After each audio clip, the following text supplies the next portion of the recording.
반갑습니다. 예, 사랑합니다. 예쁜 얼굴도 오늘 금요일에 보니까 더 귀하고 아름답게 보이네요. 오늘 말씀 보겠습니다. 오늘 말씀은 은혜의 때를 취하라. 룻기 1장 1절이 아니고요.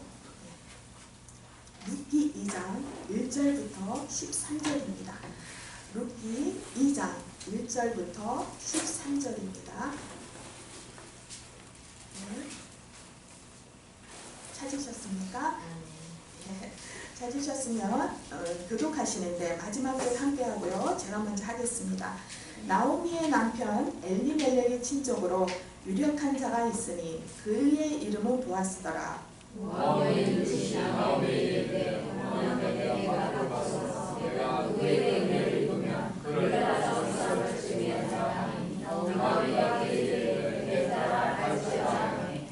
룻이 가서 베는 자를 따라 밭에서 이삭을 줍는데 우연히 엘리멜렉의 친족 보아스에게 속한 밭에 이르렀더라.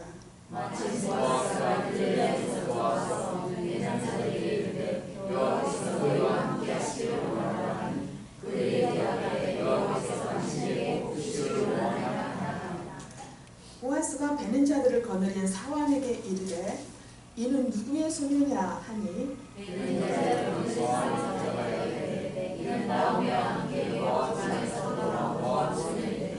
그의 말이 나로 베는 자를 따라 단 사이에서 이삭을 죽게 하소서 하였고 아침부터 와서는 잠시 집에서 쉰 후에 지금까지 계속하는 중입니다.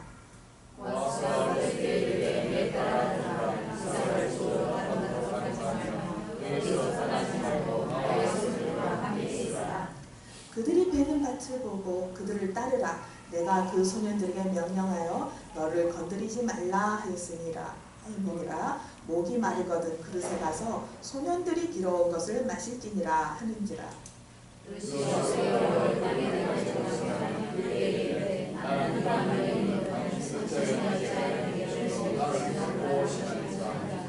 보아스가 그에게 대답하여 이르되 내 남편이 죽은후로 내가 시어머니에게 행한 모든 것과 내 부모와 고국을 떠나 전에 알지 못하던 백성에게로 온 일이 내게 분명히 알려졌느니라.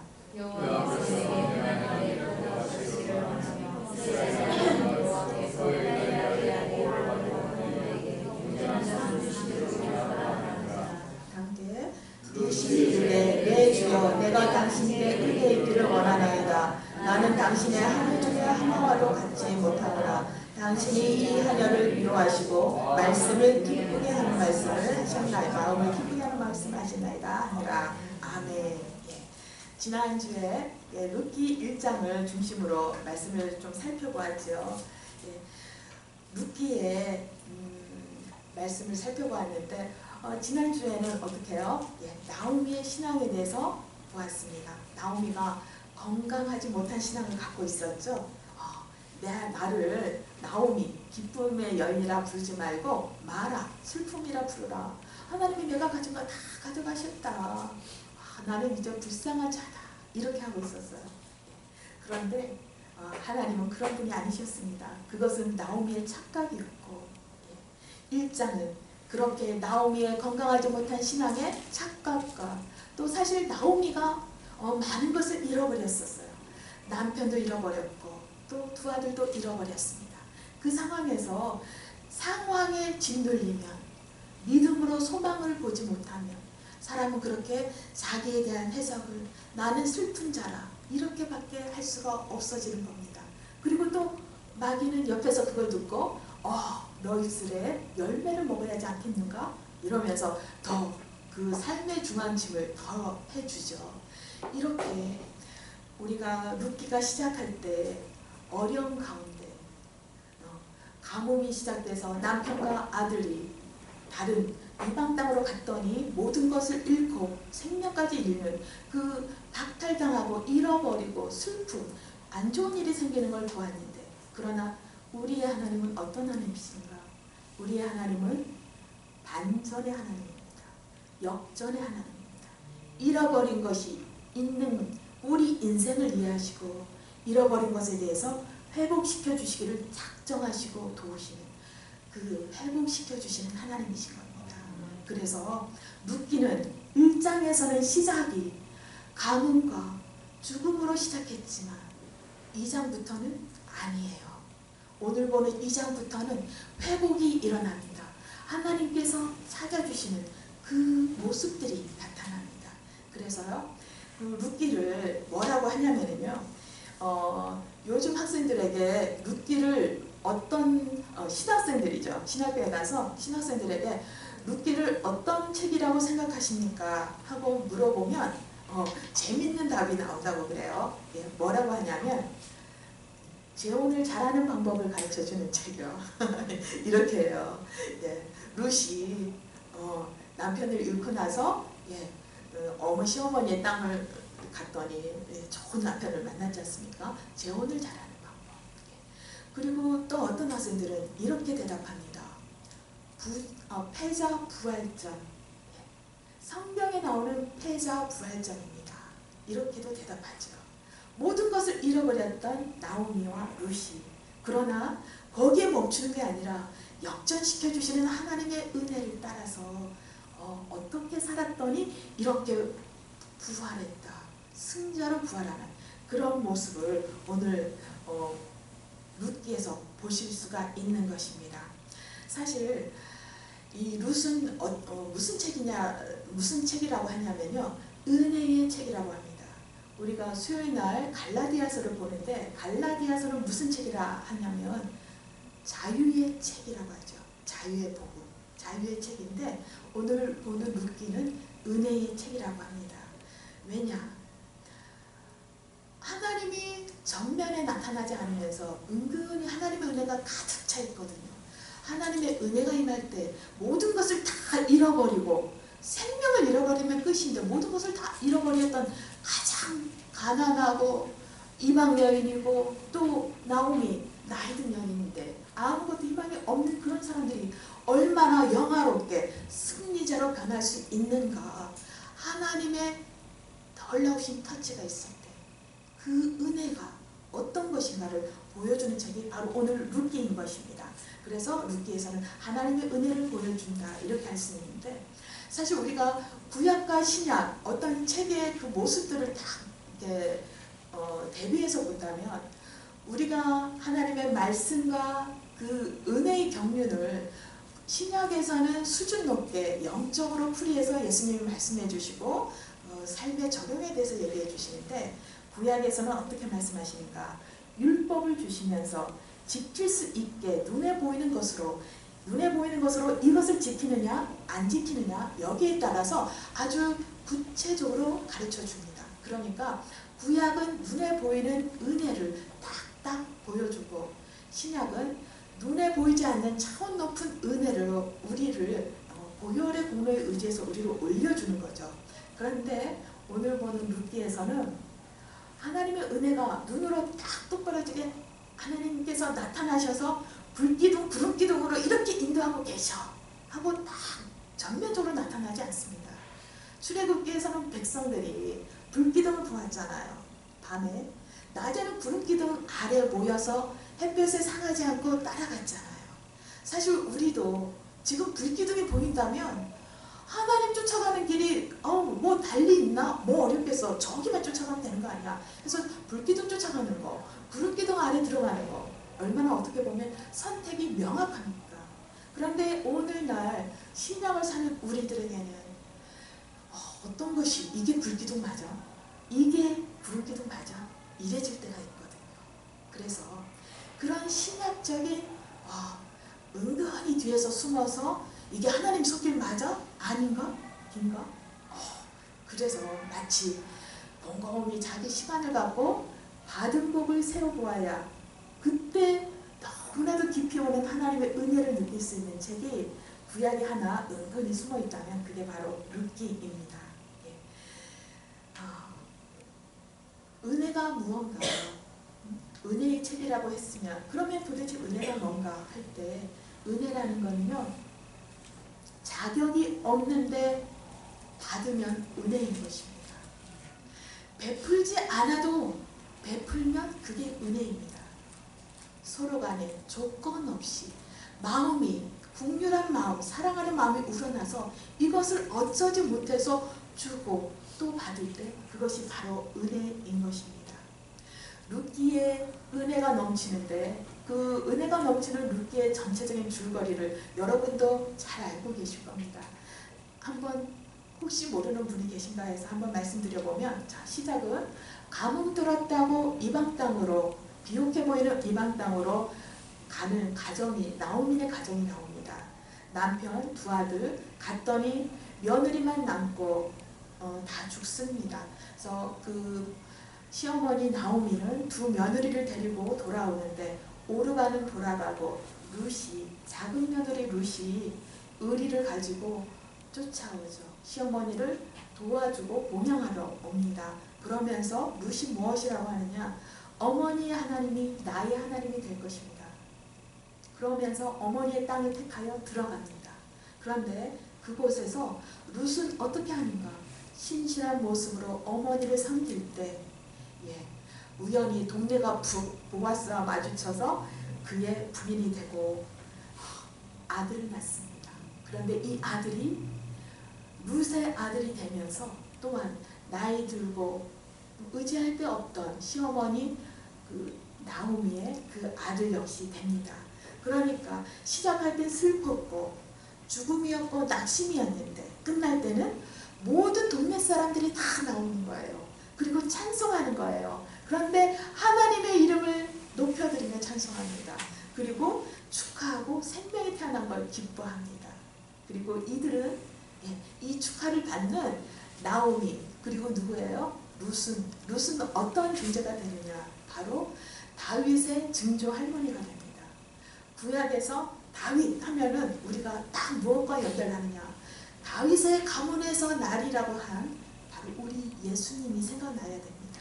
그럼 우리 예수님이 생각난다. 그러면 이제 문제는 다 모든 건 끝이에요. 룻은 다윗의 할머니가 되어서, 증조 할머니가 되어서 좋았고, 우리는 룻의 행복으로만 룻기가 끝나는 줄 알았더니 어떻게 해요? 우리도 예수님 밑에서 나오미 그리고 룻의 그 아름다운 어떤 하나님 앞에서 연합함 때문에 우리가 또한 그 아름다운 은혜를 누리고 있는 것입니다. 무엇이 은혜냐? 룻이라는 사람이 시어머니를 보살펴 주겠다는 게 사람으로서 베풀어줬던 은혜입니다. 보아스라는 부자가 룻, 알고 보면 결코 에스라인 여인이 아니었어요. 룻이 이쁘니까 부인 삼았겠지. 아닙니다. 여기 말씀 가운데 3장 4장 가면 어떤 게 보이냐면요, 보아스가 룻에게 곡식을 그래 마음껏 퍼가라 그래서 막 백박으로 막 베어줍니다. 그런데 그게요, 진짜 천하장사 같은 여자가 딱 들 수 있는 그런 거예요. 그래서 에스라인 여인이 전혀 아니고 아름다웠다는 말 여기 전혀 안 나옵니다. 룻은 정말로 평범했고 그러나 마음이 비범했고 에스라인이 아니었고 신체 건강하고 튼튼한 그런 여인이었는데, 몸매 얘기, 아름다운 얘기 성경에 아무리 찾아도 나오지 않습니다. 그것은 하나님 은혜를 우리가 얻어내는데 별 의미가 없다고 이 성경 쓰는 사람이 생각했고 하나님이 그렇게 감동을 주셨기 때문입니다. 우리가 예뻐야만, 우리가 아름다운 행위가 있어야만 따릅니까? 하나님의 은혜를 아닙니다. 하나님은 자격이 없음에도, 조건이 안 됨에도 하나님이 은혜 주시면 하면 주시는 그런 것입니다. 그리고 없는 게 충족되는 은혜가 룻기에 막 나오죠. 룻에게 아들이 생겼고 나오미에게도 마지막 때에 봉양자가 나옵니다. 마지막 때에 나오미에게 왜 봉양자가 생긴다고 합니까? 이렇게 하면요, 보아스가 대단히 선하고 좋은 일을 해준 겁니다. 왜냐? 보아스는 친척이고 그 당시 이스라엘 사람들에게는 어떻게 해요? 남편이 죽고 시동생이랑 결혼해야 되고 뭐 시동생 없으면 제일 가까운 친척이랑 결혼해야 됩니다. 그런데 우리는 이렇게 생각하기 쉬울 거예요. 그 친척이 참 좋겠네. 이게 부인도 열어둘 수 있고 공식적으로. 그런데 그게 아니에요. 친척은 그 친척 부인한테 결혼을 잠자리를 하면 자기가 그 남편, 그 죽은 남편의 재산을 전부 자기 돈을 들여서 되사와야 됩니다. 그리고 그걸 자기 돈으로 그 잃어버린 땅이나 재산을 얻어와서 되찾아와서 그걸 자기가 갖는 게 아니라 그 부인에게 주어야 합니다. 그리고 그 부인에게 아들이 태어난다? 그러면 내 것이 되지 않고 그 아들, 그리고 그 아들의 아버지, 바로 먼저 죽은 아버지의 것이 됩니다. 그러니까 자기 돈만 쓰고 결국은 자기한테 남는 게 아니라 이 집 자식이 되고 자식도 그 집 자식이 되고 재산도 그 집 재산이 되는 거예요. 그러니까 이건 보아스라는 이런 일을 한 사람에게 굉장히 뭔가 은혜를 베풀어 주어야만 결심할 수 있는 그런 은혜의 마음인 것입니다. 그래서 이런 은혜를 다 겪은 보아스의 그 은혜가 마치 우리에게 예수님이 주신 은혜와 같다. 그래가지고 보아스를 예수님을 표현하는, 예수님의 사랑과 은혜를 표현하는 그런 사람이라고 이렇게 표현하기도 합니다. 그런데 이런 은혜 받고 시작은 아픔에서 시작했지만 이전부터는 서로가 사람들끼리 나와서 하나님은 나오지 않아요. 그런데 사람들끼리 나와서 서로 은혜를 받고 은혜를 주고받고 이럽니다. 이런 게 받고 하면서 사람들이 참 착하구나 이렇게 생각이 드는데, 그런데 그 진실은 뭐냐? 사람이 사람에게 은혜를 베푸는 건 줄 알았는데, 그러나 거기에 절묘한 타이밍이 들어가고 은혜를 넘치게 하는 그 마음을 하나님께서 주장하여 주시고, 만남이 선한 사람끼리 하나님의 마음을 가진 사람끼리 연합하게 하는 그 마음이 들어가서 이 모든 게 결국 룻기를 다 읽을 때는 우리에게 어떤 깨달음이 오느냐? 사람이 하는 건 줄 알았는데 이게 사람이 하는 게 아니었어. 하나님이 하신 거였구나. 그걸 우리가 알 수가 있는 겁니다. 도대체 하나님 어디 계셨어요? 끝까지 읽어보니까 다 하나님이 하셨는데, 하나님이 하셨는데 어떻게 보니까 하나님, 내가 하나님이고 내가 이렇게 하겠다. 하나님이 전면에 나오면 하나도 없었어요. 그런데 자, 룻기에 나온 하나님의 은혜는 어떤 식으로 등장하느냐 하면요, 바로 우리 삶에도 하나님이 이런 식으로 등장하십니다. 어떻게 해요? 전면으로는 등장하지 않지만 먼저 사람들의 입술의 고백을 통해 하나님의 은혜가 등장합니다. 2장 12절을 보니까 뭐라고 하시냐면 보아스가 하는 말입니다. 하나님께서 룻에게 하는 말이죠. 네가 시어머니에게 행한 일을 보응 다 갚아주시기를 원하며 이스라엘 하나님 여호와께서 내게 온전한 상 주시기를 원하노라. 그리고 2장 4절을 보니까 또 보아스는 계속해서 자기의 일꾼들과 또 처음 마주치는 룻에게 뭐라고 하느냐 하면 하나님께서 여호와께서 너희와 함께 하시기를 원하노라. 항상 여호와께서 너희와 함께 하시기를 원하노라. 하나님께서 너희와 함께 하시기를 원하노라. 이런 하나님은 나타나지 않지만 이렇게 나타나서 일하고 만나는 사람들의 입술에는 하나님에 대한, 예수님에 대한 믿음의 고백이 철저히 들어가 있는 것입니다. 그리고 축복의 말이 들어가 있는 것입니다. 하나님께서 너희와 함께 하시기를 원하노라 하는 이 말씀은 언제? 성경에서 참으로 많이 나오는 말씀입니다.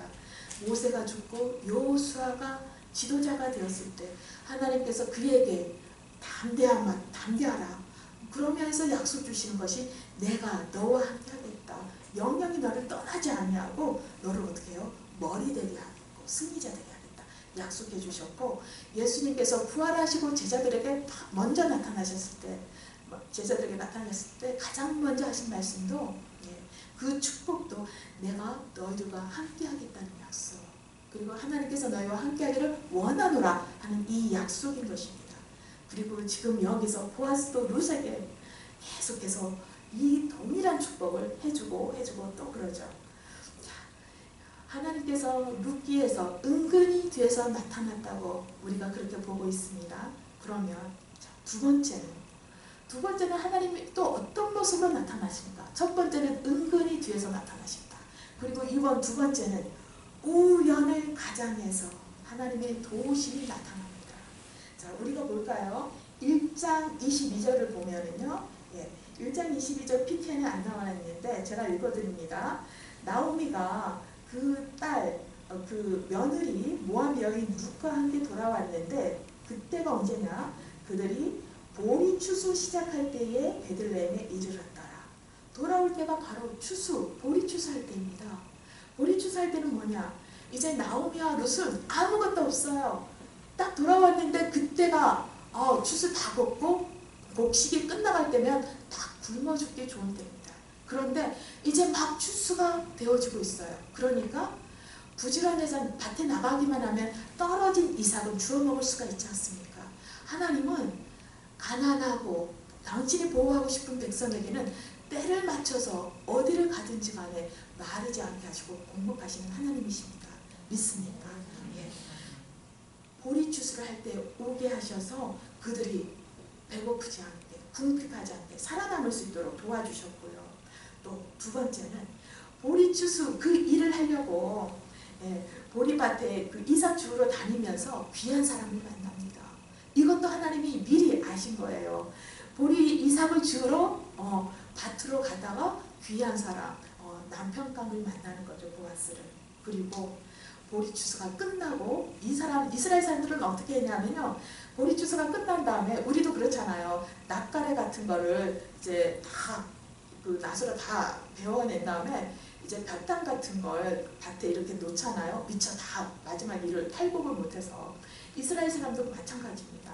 탈곡을 다 하기 전에 쌓아놓고 내일부터 이제 탈곡하자 할 때 밤에 누가 훔쳐가지 않기 위해서 주인이 지키느라고 그 옆에서 자야 되거든요. 그래서 보아스가 그렇게 해서 파장마당을 지키고 잠잘 때 잠이 들 때 룻이 가서 조용히 가서 다른 사람 보지 않는 가운데 청혼을 합니다. 여자지만 담대하게 하나님 주시는 은혜 용기를 입어서 청혼을 하죠. 자, 그리고 이렇게 우연히도 보리 추수할 때를 만나게 하시는 하나님, 그 하나님을 우리가 찬송하면서 그 밑에 있는 몇 절이죠? 2장 3절을 보니까 2장 3절을 보니까 어떻게 했냐? 룻이 가서 베는 자를 따라 밭에서 이삭을 줍는데 우연히 엘리멜렉의 친족 보아스에게 속한 밭에 이르렀더라. 자, 우연히 이르런 거예요. 그런데 우연히 친족의 밭에 이르게 된다. 사람의 생각에는 이게 우연으로 보여요. 우연이라고밖에 말을 할 수가 없어요. 하지만 그 뒤에 이르게 하시고 만나게 하시는 하나님이 계시고 그 하나님이 모든 일을 주장하고 있는 걸 우리가 가면 갈수록 깨닫습니다. 보아스는요, 베들레헴에만 자기 밭이 있는 사람이 아니에요. 베들레헴 아니라 다른 지역에까지 넓게 자기 밭을 많이 소유로 갖고 있는 아주 재벌급 부자였습니다. 그런데 거기를 하나하나 밭 하나하나를 시찰하다가 마치 베들레헴에 있는 자기 밭에 온 거예요. 열심히들 일하고 있는가? 일꾼들이 무슨 문제는 일으키지 않니 하는가? 와서 보고 있는데 그때 마치 우연히도 2장 4절에 보니까 마침 보아스가 베들레헴에서부터 와서 베는 자에게 이르러 마침 온 거예요. 이 사람도. 보아스도 마침 왔고 또 우연히 룻도 거기로 보아스가 있는 밭으로 우연히 갔다가 마침 우연히 보았습니다. 사람이 자기 머리털 하나도 희게도 검게도 못한다고 했습니다. 마침 우연히 이걸 그냥 골고루 이렇게 짜맞출 수가 있겠습니까? 우리가 아닙니다. 하나님께서 그 발걸음을 주장하시고 하나님께서 그 손길을 주장하신 것입니다. 우연한 일이지만 이것이 겹쳐서 4장까지 계속 가서 하나님이 승리케 하신 그 열매가 보일 때 우리는 알게 되는 거죠. 마지막에 왜 백성들이 하나님의 이름을 높이면서 찬송할지라 여호와 그 이름을 찬송하라 하는데 그게 오늘 우리 가슴에도 간증이 되어야 할 것입니다. 룻은 참 잘했습니다. 룻기에 나오는 룻을 보니까 아주 잘한 일들이 많아요. 어떤 일을 잘했는가? 먼저 하나님의 백성이 되고자 좋은 결단합니다. 사람이 좋은 생각을 하고 좋은 말을 하고 좋은 결단을 할 때 하나님께서 주시는 좋은 열매를 거둘 수가 있는데 룻이 잘한 것은 먼저 좋은 결단을 한 겁니다. 먼저 그 좋은 결단의 첫 걸음이 무엇인가? 하나님의 백성이 되고자 결심한 겁니다.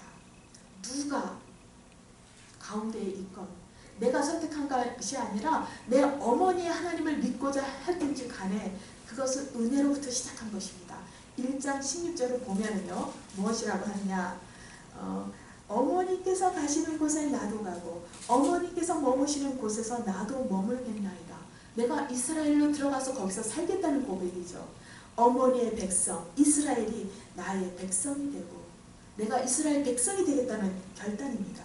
어머니의 하나님 나의 하나님이 되시니 어머니가 믿는 하나님 여호와 하나님이 내가 경배드리는 하나님 되게 하겠습니다. 이 믿음의 결단이 먼저 시작되면서 그리고 발걸음은 어디를 향하느냐, 예루살렘 그 옆에 있는 베들레헴으로 고향 시댁의 고향으로 가는 겁니다. 이것이 이 모든 것이 하나님께 피한 자에게 하나님께서 어떤 복을 주시려는가 그것을 우리가 보고 있는데 그 발걸음의 첫 시작이 되는 겁니다. 자, 그리고 이제 룻은 좋은 말을 합니다. 좋은 말이라는 건요 다름없습니다. 믿음을 보여주는 믿음이 가득 차 있는 은혜로운 말이 좋은 말입니다. 뭐라고 하냐면 먼저 룻은 아주 겸손했습니다. 2장 13절을 보니까 어떻게 겸손했느냐, 내 주여 나는 당신의 하녀 중에 하나와도 같지 못하거나 당신이 이 하녀를 위로하시고 마음을 기쁘게 하시고 계시군요. 이렇게 하면서 자기를 하녀보다 더 낮추는 겸손한 그 마음을 드러냅니다. 그리고 두 번째는 은혜를 구하는 말을 합니다. 은혜를 구하는 말은 2장 10절과 13절에 나옵니다. 2장 10절에 보니까 룻이 은혜를 구하는데 뭐라고 하냐면요, 당신이 어찌하여 내게 은혜를 베푸시며 나를 돌보시나이까 감사하고 있죠. 베푸는 자에게 감사합니다. 그리고 13절을 보니까 여호와께서 내가 행한 일에 보답하시기를 원하며 이스라엘의 하나님 여호와께서 그의 날개 아래에 보호를 받으러 온 너에게 온전한 상 주시기를 원하노라. 이것은 보아스가 한 말인데 그 룻의 하는 말과 행동을 보고 이렇게 축복하기를 원하죠. 그래서 룻이 계속해서 말합니다. 내가 당신께 은혜 있기를 원하나이다. 이렇게 우리가 하나님 앞에 은혜 받기를 원하면 이렇게 은혜를 구하는 그 말을 해야 되는 것입니다. 좋은 행동을 또한 룻은 합니다. 좋은 행동을 어떻게 하느냐면요, 룻은 자기 시어머니를 사랑해 줍니다. 사실 오르바도 돌아가 버린 큰 며느리, 오르바도 착한 며느리였습니다. 그가 돌아가는 게 사실은 상식적이었고 나쁜 일이 아니었습니다. 그래서 그 나오미도 며느리를 전혀 탓하지 않죠. 돌아가라 돌아가라. 그런데 룻은 더 의리를 지킨 것입니다. 그 의리를 지키는 하나님, 하나님도 의리를 잘 지키시는 것 같아요. 왜냐하면 유유상종이지 않습니까? 하나님께서 의리를 크게 보시니까 의리를 지키는 그 룻을 이뻐하셨던 것 같아요. 그리고 또 룻은 어떤 일을 하였느냐, 시어머니에게 순종합니다. 시어머니가 하라는 대로 잘 따라서 하는데요, 2장, 3장, 4장을 읽다 보면은 우리가 1장에서 지난주에 봤던 나오미는 자기를 굉장히 슬픈 여자로 보고 신앙도 건강하지 못했습니다. 그런데 같이 갔던 그 룻이 시어머니를 잘 섬기고 또 그를 통해 뭔가 소망을 보고 자기에게 순종하는 모습을 보니까 이 나오미가 회복되어 갑니다. 어떻게 회복되어지냐면 영권이 생깁니다. 말의 권세도 생기고 지혜가 들어갑니다. 그래서 그 며느리 룻에게 너는 이렇게 하라. 타작마당에 가서 보아스를 만나면 이렇게 말하라. 너는 이렇게 하라. 이런 걸 다 시키는 거예요. 그리고 마치 하나님이 말씀해 주시는 것처럼 나오미가 일러준 대로 룻이 따랐더니 그 말대로 그 지혜가 딱딱 맞으면서 일들이 잘 아물어져 가는 거예요. 이게 나오미가 회복되어지고 있다는 걸 우리에게 보여주는 것이죠. 하나님께서는 룻만 올려주시는 게 아니라 그 나오미까지 함께 높여주시는 것입니다. 그리고 보아스에게 룻이 대단한 게 나중에 보면 청혼까지 하는데요. 여자가 남자에게 청혼한다는 건 정말 믿음이 없이는 안 되는 거죠. 용기 있는 일인데 우리에게는 마치 예수님 앞에 믿음을 청하는 것 같은 그런 믿음을 고백하는 것 같이 그런 용기 있는 일입니다. 이처럼 어떤 때 오늘의 사실 키워드는 우연히 그리고 마침 이것입니다. 우연히와 마침 이 절묘한 타이밍을 주시는 하나님을 우리가 삶 속에서 많이 경험할 수 있습니다. 우리가 삶 속에 하나님의 은혜가 임할 때 사실은 절묘한 타이밍이 하나님 앞에 계산돼서 우리 삶에 떨어집니다. 제가 전에 대전순복음교회 전도사로 있을 때 그때 전도사로 들어가면 먼저 3개월은 수습 전도사로 이제 다른 아주 훌륭한 전도사님 밑을 막 따라다니는 그런 수습 전도사로 3개월을 지내야 했거든요.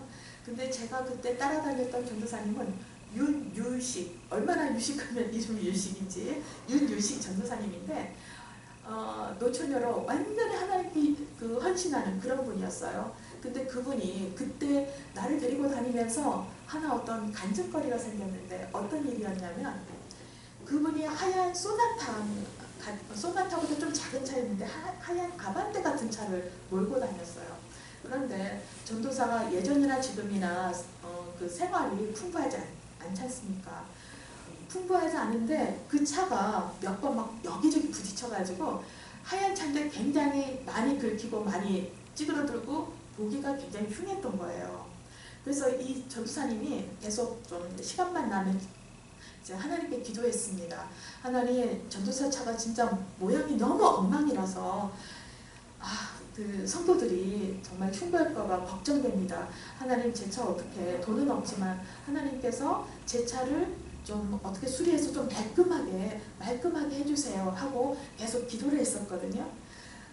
근데 하나님께서 은혜를 주셨습니다. 어떤 은혜를 주셨냐면요, 차야 기도를 하고 밤에 나가다가 그 대전순복음교회 그 앞에 그 천변이 있고 저 길 도로가 있죠. 천변 도로가 있는데 거기서 어떤 차랑 탁 가볍게 탁 부딪힌 거예요. 그런데 뒷차가 와서 뒤에서 탁 박았대요. 그런데 그 뒷차에서 딱 내린 어떤 신사분이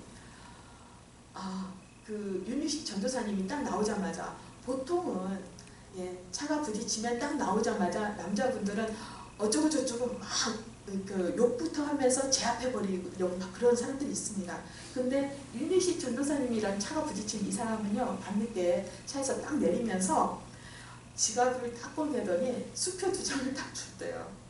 그러니까 100만 원짜리 2장인데 나중에 와서 봤대요. 근데 사실은 살짝 해서 뭐 표도 안 났는데 그분이 그때 그 뒷차 운전수 그 신사 아저씨가 음주운전이었던 것 같습니다. 그리고 좀 공직자였던 것 같아요. 딱 내리자마자 그걸 딱 주면서 전도사님한테 이거면 되겠습니까? 그리고 어떤 일 해주십시오. 그러면서 얼마라고 얘기하는 거 딱 하고 바로 차 타고 붕 갔대요. 그리고 전도사님은 딱 밝은데 뭐 크게 다친 것도 아니고 살짝 우리가 키스했다고 하잖아요. 살도 이렇게 탁 했으니까 걱정 안 하고 집에 그냥 왔는데 보니까 200만 원이에요. 그래서 다음날 차 그걸로 다 고쳤다고 그렇게 간증하더라고요. 그래서 그 설약 끝나고 가면서 그 밤중에 그 차하고만 살짝 만나게 하신 하나님, 크게도 부딪히지 않고 살짝만 만나서 전도사님 안전하게 보호하시고 그리고 수표도 없게 하시고 하필이면 왜 그런 공직자 같은 사람이 있는 말이에요. 하필이면 왜 음주운전 걱정해야만 됐던 그런 사람이었냐 말이에요. 그런 은혜를 하나님께서 주십니다. 성경 말씀에도 타이밍에 대한 절묘한 말씀이 있습니다. 요셉이 감옥에 있을 때 술장관, 떡장관을 만났죠. 그런데 이제 떡장관은 죽었지만 술장관은 잘 돼서 궁궐에서 왕과 함께 있었습니다. 그렇다면 술장관이 바보가 아닌 이상이야. 자기를 다 예언해준 그 사람 요셉 청년이 생각나서 정말 데려와서 어떻게 풀러주고 어떻게 잘 대우해줬을 것 같은데 웬일인지 그냥 까맣게 잊어버리고 맙니다. 잊어버리다가 언제 생각나는지 아세요? 2년이나 지난 다음에 생각나는데, 2년이나 지난 다음에 바로가 꿈을 꿀 때 그 해몽하는 사람 찾으니까 갑자기 그때 생각나서 참 추천한 거예요. 그런데요, 제가 이걸 성경 공부 가르치려고 막 여기저기 책을 갖다 조사하면서 읽어보니까 이걸 발견했어요. 저는 왜 2년이나 기다리게 했는지 몰랐거든요. 감옥에 있는 사람에게는 2년이 얼마나 긴 세월이 같았습니까? 그런데 고대 애굽의 풍습과 관습에 대해서 쭉 적혀있는 책을 봤는데 거기 이렇게 되어 있더라고요. 애굽에서는 관직에 오르려고 하면 반드시 30세가 되어야 한다는 겁니다. 그런데 요셉이 꿈을 해몽해줘서 떡장관을 만났을 때 그때가 28살 되었습니다. 그러니까 그때 떡장관이 바로 생각나서 치하해주고 감옥에서 꺼내줬다면 요셉은 좋은 선물 잔뜩 받고 그걸로 끝이었을 수도 있어요. 그런데 2년 후에 요셉에게는 정말 그 시간이 너무 하루하루가 힘들고 고달픈 시간이었겠지만 그 2년을 기다려서 하나님의 때에 마침내 요셉이 30세가 되었을 때 떡장관에게 생각나게 하시고 꼭 2년 후에 되어서야 바로에게 그 꿈이 이루어지게 하신 그 하나님의 은혜를 따라서 그 2년을 더 인내의 시간을 거친 요셉에게는 어떻게 해요? 국무총리가 되는 그런 은혜. 그래서 자기 민족이 자기를 따라서 온전히 목숨을 부지할 수까지 있었던 그 은혜를 받을 수 있었던 것이죠. 이렇게 우리 당장을 생각하면 감옥 같은 2년을 더 견뎌야 하는 우리 신세만 보일 수 있습니다. 그러나 2년 후 하나님께서 절묘한 타이밍을 따라서 우리 삶에 철을 따라 시절을 쫓아 좋은 과일을 맺게 하시고 좋은 것을 손에 쥐어주시는 그 하나님의 은혜가 반드시 있을 줄로 믿습니다. 하나님께서는요 승부욕이 강하십니다. 하나님께서는 당신 백성이 짓는 거 그대로 놓아보지 않습니다. 하나님은 반드시 반전을 일으키시고 회복시켜 주시고 역전하시는 하나님이십니다. 우리가 말씀을 붙들고 그 요셉의 인연을 잘 지키겠노라고 잘 지내고 있겠다, 믿음으로 승리하겠다고 하면 하나님께서는 반드시 그 인연 후에 바로 앞에서 우리를 세워주신 놀라운 회복과 승리가 우리 삶에 있을 줄 믿습니다. 다들 보고 세워보십시오. 이제까지 우리가 어떤 일들을 통해서 하나님을 알고 여기까지 왔는가, 그걸 세워볼 때 겉으로는 드러나지 않지만 은밀하게 뒤에서 일하시지만 겪어보고 시간을 흘러가서 뒤에 봤더니 내가 나를 움직인 게 아니라 하나님이 나를 움직이셨구나. 하나님이 만나게 하셨고 하나님이 그때 그 마음을 주셨고 그 일을 행하셨구나. 그걸 우리가 알 수 있습니다. 그런 하나님을 우리가 오늘 찬양하면서 또 2년 후에 하나님께서 나에게 어떤 절묘한 타이밍을 통해 요셉처럼 일으켜 주실지 그것을 기대하고 그것을 기도하는 이 시간이 되기를 원합니다. 이제 말씀 끝나고 우리가 다 함께 더 기도하겠습니다.